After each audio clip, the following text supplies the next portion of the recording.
IPOB accuses UK government of hypocrisy, bias for backing Morocco, but ignoring Biafra agitation. If you're new here, please subscribe to our channel for more updates. IPOB said the British government's decision to back Morocco's 2007 proposal as the most credible, viable, and pragmatic solution exposes its brazen hypocrisy, selective morality, and enduring colonial double standards. The Indigenous People of Biafra, IPOB, a pro-Biafra secessionist group, has accused the United Kingdom of hypocrisy, colonial bias, and deliberately stifling the self-determination efforts of the proposed breakaway state, following Britain's endorsement of Morocco's autonomy plan for Western Sahara. In a statement reacting to the June 2, 2025 joint communiqué signed in Rabat between the UK and Morocco, IPOB said the British government's decision to back Morocco's 2007 proposal as the most credible, viable, and pragmatic solution exposes its brazen hypocrisy, selective morality, and enduring colonial double standards. How is it that the United Kingdom, a supposed global champion of democratic values and human rights, can lend its diplomatic and economic support to an autonomy proposal for Western Sahara, yet remain resolutely opposed to even the basic acknowledgement of the legitimate aspirations of the Indigenous People of Biafra, IPOB? IPOB queried, why does the UK deem Western Sahara's autonomy as a viable solution to a regional dispute, while concurrently enabling and sponsoring the repression of the Biafran self-determination movement?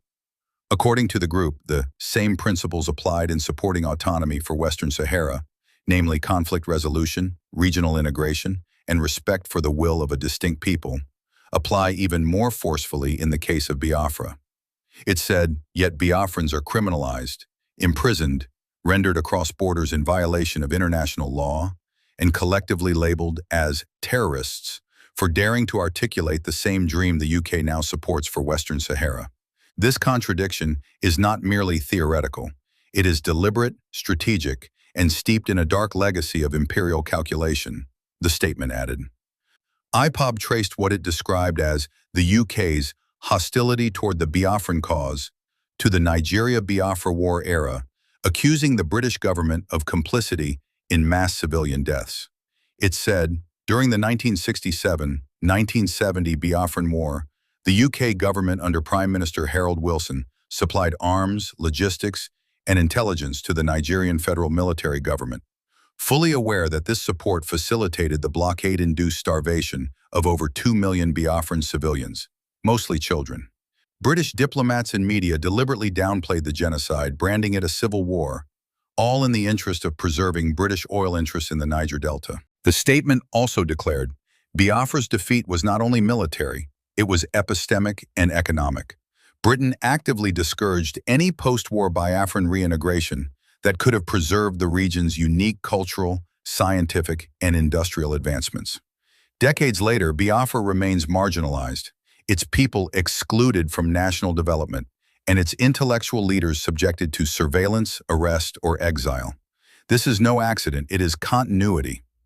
IPOB challenged the motive behind Britain's continued opposition to Biafra's independence, stating, "We are left to ask, what does the UK stand to gain by suppressing Biafra's right to self-determination while championing it elsewhere?